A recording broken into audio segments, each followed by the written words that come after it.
Hello, everyone, and welcome back to a brand new episode of Attack on Show. I'm your host, Rob E. Got a very special guest in studio, Mr. Chris Newman, everybody. Welcome, welcome, welcome. I'm glad you came to Attack on Show. Glad to be here, man. Yes. Thank you. Thank you so much. I get the pleasure. I've actually got to enjoy Chris Newman's classes, which we're going to get to later on, which is how we met. But I actually had watched a film of yours prior to meeting you and pieced it all together, I think, after meeting you, that, wait a minute, I saw you in a film. And that movie we just reviewed on the most recent episode, And Justice for All, you played the Joker. Tell Bruce. Batman. I did. How intimidating was that for you? It was very intimidating. And when we started the project, we thought about that. And it's like, you know, we had so many, Heath Ledger, Nicholson at that time. We didn't have Leto yet. That actually would have Cesar helped. Romero. No. We tried to sandwich it right in. We'll probably get to that. But we tried to sandwich it right in between Suicide Squad and all that stuff. But yeah, so I mean, there's some giant shoes to fill. And so we took that under advisement, and, you know, how do we make something original, something that stands on its own, but still kind of pays homage to the ones that have come before. And we tried to kind of tiptoe that line as best we could. So it was amazing. You know, we pointed it out on the show. I mean, you know, the main thing that stood out was the idea that, like, you gave Joker a skin condition that just constantly made him burn, so that it wasn't necessarily makeup, it was more of like a lotion to try and calm the burning. it was it's like a moisturizer thing. That was a gift from the gods. I mean, unfortunately, it's a real thing. It's called Harlequin. That is a real thing. It's a real thing. I am no I do not have a PhD, so I did not know it was a real thing. I kind of thought you guys It is made literally called Harlequin ichthyosis. Whoa. And it creates this kind like Harlequin suit, you know, that kind of diamond shape. Okay. So it's like a diamond shaped, kind of like scales on the skin, literally. And you can't grow hair. It's very painful, very red. It's just an awful, awful condition. And we thought maybe this is the thing that he could have. It's not so much white makeup, like you said. It's moisturizer to just cool his skin. on. And years after years of growing up with this and being ridiculed and picked on and made fun of for his condition, this is the impetus, the final straw that kind of cracked him. It comes down to one bad day. What are the odds of it being called that in his I know. sidekick Harley Quinn? I know. That what was this thought I don't out know how before? we found this. I think we were just looking up, like, I don't know if we were looking up skin conditions or we were just looking up kind of images that we were going for the Joker. Okay. And this image popped up of someone with it. And we're like, wow, that is, and you're reading about it, and it's, you know, but the constant moisturizing because something about the fatty acids in the tissue or something like that. Like, you can't sweat, it creates all these problems. You start to itch, and it's very painful. And so we started kind of going on a rabbit hole with this, and we're like, what if this is the thing? Yeah. What if this is Which why? makes sense as to why he's so angry, or what has turned him to kind of resent people. Or Yes, and very much, you know, kind of what followed with Joaquin Phoenix is he's been picked on, he's been ridiculed his whole life, you know, for this thing. He's been called a freak, he's been called all these things, and it's just this lifetime, 30 plus years or whatever, of internal turmoil and external torture and all those things that kind of created this maniac. So taking on such an iconic character as Joker, obviously those are trick ones because you want to put your original, your take on it. Mm-hmm. People obviously are going to judge based off Heath Ledger scale. I feel like that's the bar that everyone's going to judge off of. Did you kind of research how everyone played Joker? Did you kind of research other characters that kind of fit that profile to try and create your own character? I mean, how did you research and come up with the style that you did? So I was a fan of Nicholson, Especially the Bob scene. The what? Remember Bob. Remember, you are my number one. That was a great scene. Yeah. It's good stuff. It's good stuff. I went back and I saw that there's a film called The Laughing Man with Conrad Veidt, who is an old silent actor. He was in Casablanca. But I saw that, and it was about a guy who his father had done stuff, and to punish the father, they deformed the son. Oh. And they cut his mouth and scarred it to where he always had a permanent smile. Put a smile on your And face. that was the original, what's the word I'm looking for? The concept for the Joker. Okay. The hair slicked back and the wide grin and the whole thing. And you go back and the white face and everything, you go back, you look at some footage from that movie. I'm going to have to find this. And then you look at the original drawings of the Joker in the comic book. And it's the exact same. Oh, wow. Very cool. And yeah, it's right there. It's in the history of the Joker that was the concept that they went for. Okay. For the look. Yeah. I do like, I mean, Joker obviously is such an evil person, but I love when you do Joker properly, you always got to throw some twisted humor in there. And you guys had a perfect scene, and I don't want to give too many spoilers away, but it has to do with counting the floors in an apartment building that I just thought for whoever wrote and came up with that scene deserves a huge, a cool crisp high five, because I loved what happened. That it's just like, well, I'm here anyway.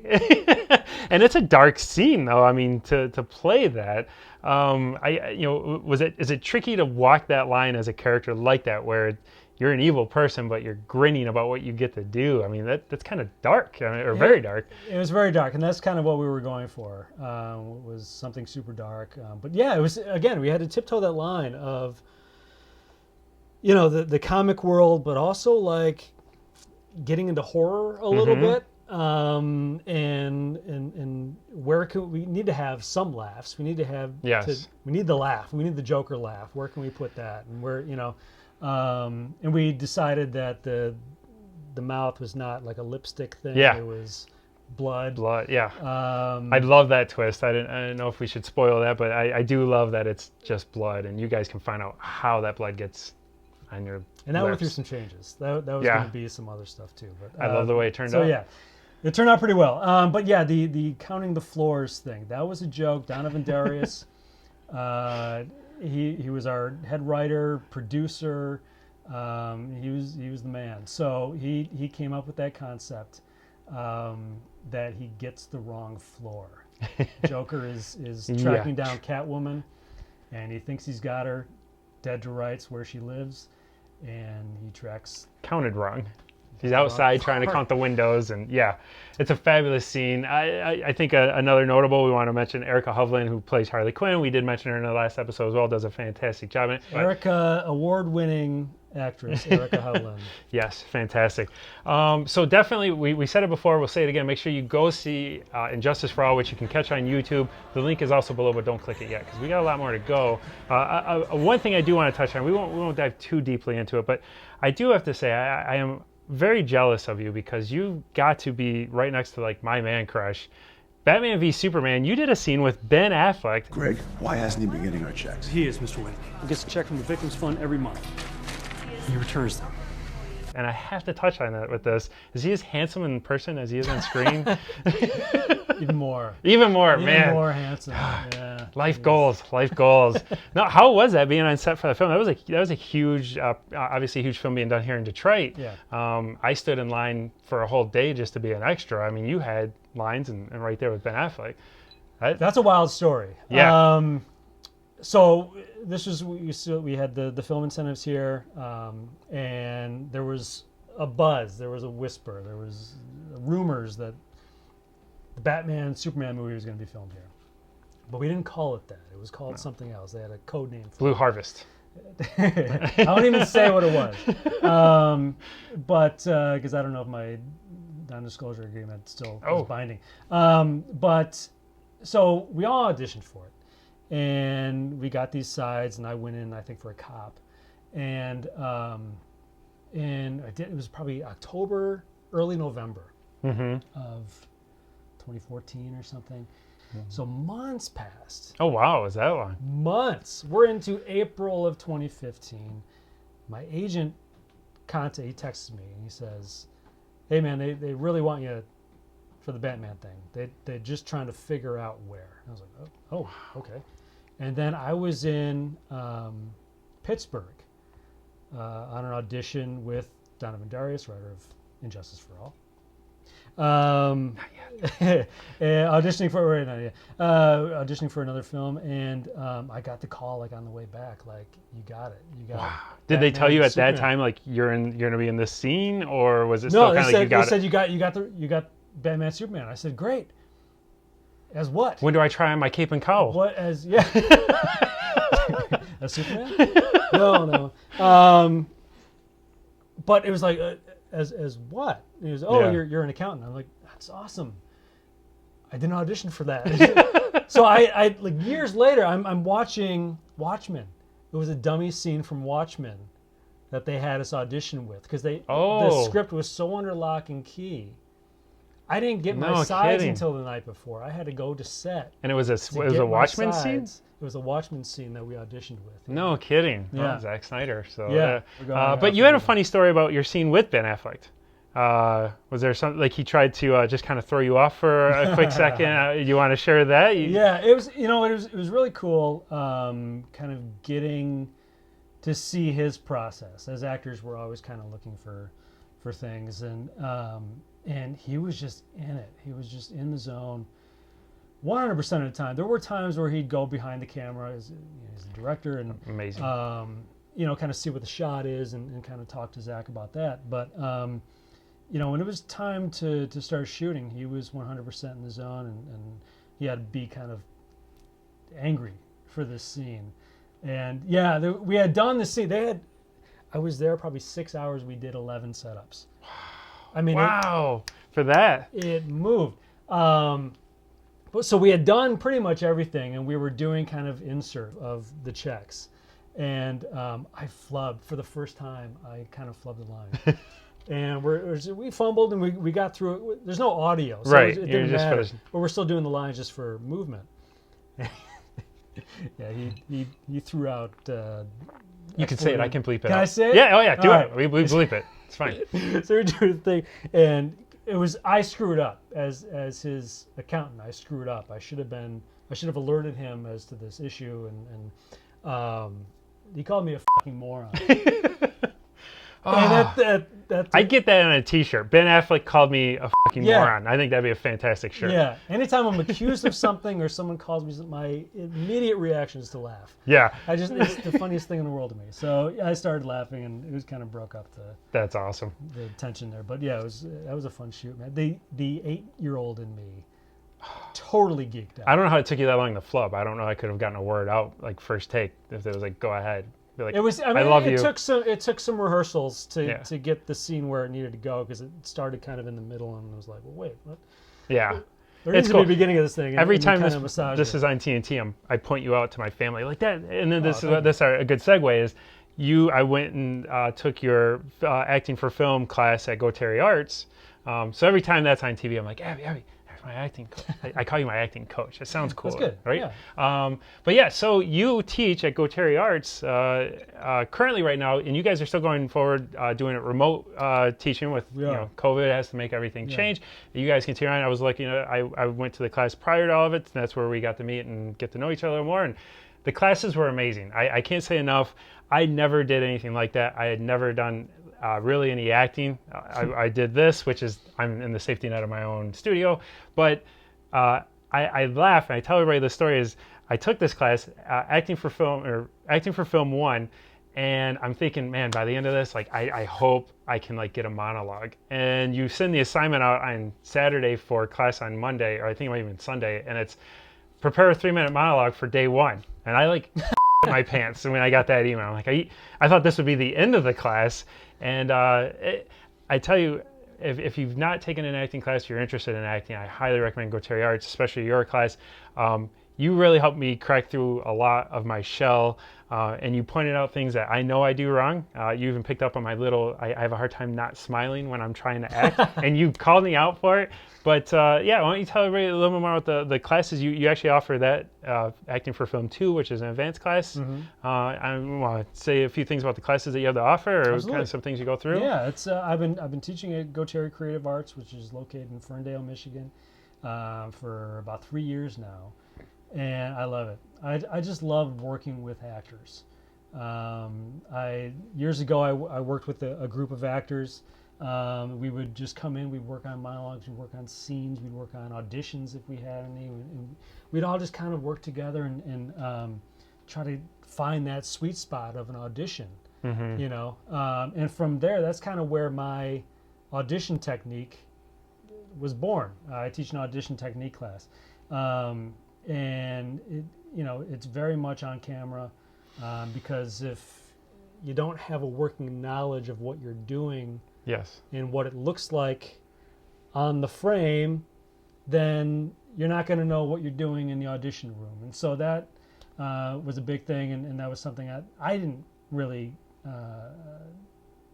I wasn't really taught coming up.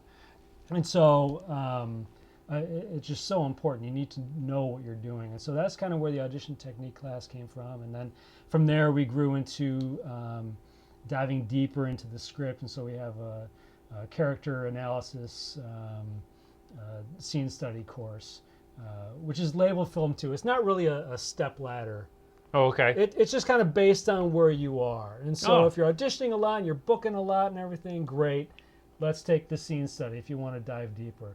If you're auditioning and you're not getting any callbacks or bookings, Sharpen your maybe auditioning you skills. need some tweaking on your auditioning skills. And so it's just kind of very fluid. It's whatever you feel you need at that time as an artist. And so, and that's what we offer. And so there's a bunch of other, we have voiceover and commercials and all kinds of. Yeah, different instructors and different classes, different approaches. And yeah, like I said, I can't say enough about the classes. They truly helped me. It was an 8-week program, if I remember correctly. And the only downside of that was it seemed like it went by too fast, because it was a lot of fun. It was 2 hours, if I remember correctly. It's been a little bit. My memory is about 3 hours. 3 hours. Yeah, because I think we started 3 7 till hours. 10.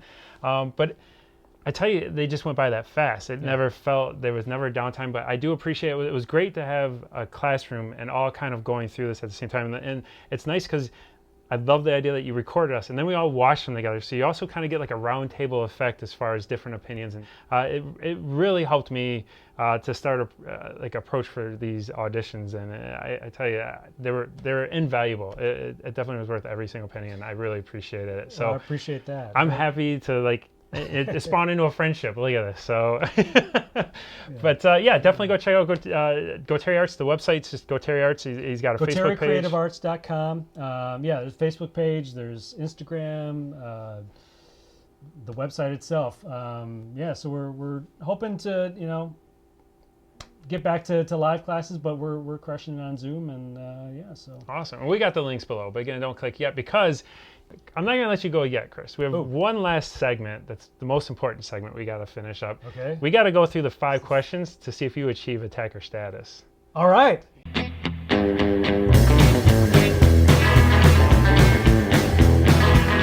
Okay, so it's 5 questions to see if you achieve attacker status. All right. And to up the stakes a little bit, if you do, you get to keep your very own Attack on Show glass. So these are very high. The drink in it. Yes, you have to wash it yourself. I'm not taking the time for that. So we'll begin. Attack me. All right, question number 1. We have to go this route. Who wore it better, Ben Affleck or Val Kilmer? Ooh. It's a suit. Chicks take the suit.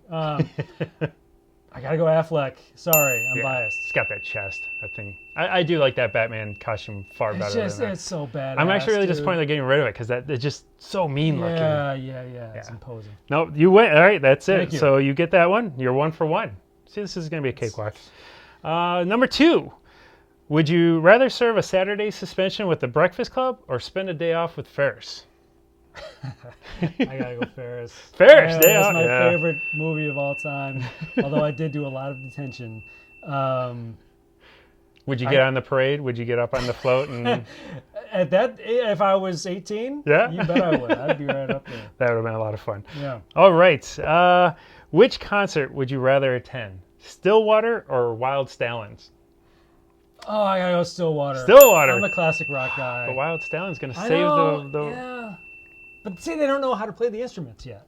Yeah. Remember? That's Stillwater, they're an established band from Troy, Michigan. Oh, yeah. Well, they were my from Troy, hometown. weren't they? I forgot about that. I gotta go Stillwater. Man, schooling me. All right. We'll take it. Stillwater it is. My love for Stillwater runs deep. 3 for 3. Number 4. It's a battle to the death. Who wins? Voltron or a Megazord from Power Rangers? Yeah, Voltron. Definitely Voltron, right? Come on, no question. Do you remember Voltron was just the spaceships before the Lions? No. That was old school. Yeah, you No. can catch it on like Tubi. They have the original Voltron where they were like in space in their spaceships. See, now you're schooling me. Yeah, So prior there to you go. Lions, you're gonna want to Yes, see it. Okay. All right, so we're talking music earlier, and I gotta ask, what had the better soundtrack? Almost Famous or Hot Rod? Okay. It's a tough one. It is a tough one. I'm gonna go Hot Rod. Yes, I thought I fooled you on that Only one. because I love Almost Famous. It's Yes. one of my favorite movies. The soundtrack, though, I was underwhelmed. Really? I feel like there were a lot of other songs that they played in the movie that didn't make it There's onto only the so much you soundtrack. can fit on it, though. There's only so Yeah. much you can fit, but for that reason, Oh, I gotta go Hot Rod. Hot Rod is so underrated. They captured like the electric keyboard sound, like the 80s. I don't think people realize how much of a mock that is on 80s film. Yeah. And the soundtrack to that just captured it perfect, I thought. Yeah. And you got to give it Yeah, credit. I for gotta that. edge it out to Hot Rod. Awesome. That's 5 for 5. So Boom! you're getting yourself a glass, buddy. Oh, thank you very much. Congratulations. Oh, thank you. Everybody, that's all the time we got. If you haven't already clicked like or subscribe, make sure you do that now because you don't want to miss awesome episodes like this and meeting awesome people like Chris Newman here. And you have an IMDb page and a Facebook page. Anything you want to shout out or plug in here real quick so people can come visit and track your I'm on future Instagram, projects? Twitter, Facebook. Yeah, I'm around. So yeah. So make sure you follow Chris on all social media because he's got a lot of future projects coming out and you're going to want to stick around and see him. So thank you everybody for watching. As always, I'm Robbie and I'm Chris Newman. this is Attack on Show!